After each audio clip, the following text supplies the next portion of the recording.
Good morning student. आज हम आपको कक्षा 12वीं के हिंदी विषय का अध्याय सिल्वर वेडिंग कराने जा रहे हैं, जिसके लेखक मनोहर श्याम जोशी हैं।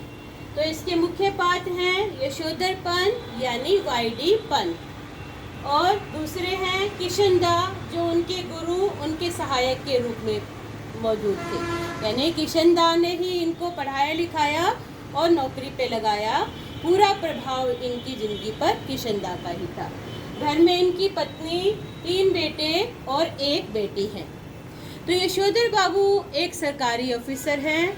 वह बहुत कंजूस हैं, पुरानी सभ्यताओं को और मान्यताओं को मानने वाले हैं, क्योंकि किशनदा का उन पर पूरा प्रभाव था। यशोधर बाबू के घर में उनकी पत्नी, 3 बेटे और 1 बेटी है। उनकी पत्नी तो आधुनिक रंग ढंग में रंग गई है। उनका बड़ा बेटा भूषण जो है 1500 रुपये की विज्ञापन कंपनी में काम करता है। दूसरा बेटा भी IAS की तैयारी करता है और छोटा बेटा छात्रवृत्ति लेकर जो है अमेरिका चला गया है। उनकी बेटी भी अमेरिका जाकर डॉक्टरी की पढ़ाई करना चाहती है। वह शादी करना नहीं चाहती, इसलिए जो भी रिश्ता आता है वह उसे अस्वीकार कर देती है। तो ऑफिस की बात है, दीवार घड़ी में शाम के 5:30 बजने को थे। सभी व्यक्ति जो है घर जाने की तैयारी के लिए उठ जाते हैं। उन्होंने कहा, यानी यशोधर बाबू सबसे कहते हैं, अभी तो 5 मिनट बाकी हैं।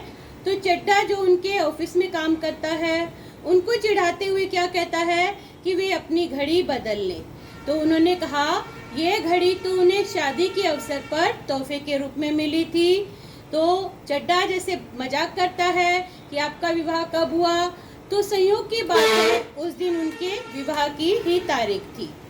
तो यानी उनके विवाह की 25वीं सालगिरह थी। तो दफ्तर के सहयोगी जो चड्ढा है उनसे पार्टी देने के लिए आग्रह करते हैं, लेकिन यशोधर बाबू इन बातों को नहीं मानते। बार बार दफ्तर वाले लोगों के जिद करने पर वे उन्हें 30 रुपये दे देते हैं ताकि वो चाय पार्टी कर सके, और साइकिल लेकर घर की ओर चल पड़ते हैं। उनका यह नियम है कि वे दफ्तर से सीधे घर नहीं जाते। रास्ते में पहले बिटला मंदिर में दर्शन करते हैं, फिर पार्क में जाकर प्रवचन सुनते हैं। उसके बाद सब्जी लेकर रात को 8 साढ़े 8 बजे ही घर जाते हैं। उन्होंने आज भी वैसा ही किया। जब वे घर पहुंचे तो घर के बाहर 2-4 गाड़ियां देखी और अंदर कई व्यक्ति उन्होंने देखे। तो उन्होंने अपने बेटे भूषण से पूछा कि यह क्या है। तो उनके बेटे ने जवाब दिया कि आज उनके विवाह की 25वीं सालगिरह की पार्टी है। उन्होंने फिर पूछा कि यह प्रचलन कब से शुरू हुआ। तब उनके बेटे ने जवाब दिया कि जब से आप सेक्शन ऑफिसर बने थे। इस तरह की पार्टी के हक में वे नहीं थे, नाराज थे, लेकिन चुपचाप खड़े रहे। फिर अंदर जाकर पूजा घर में पूजा करने लगे।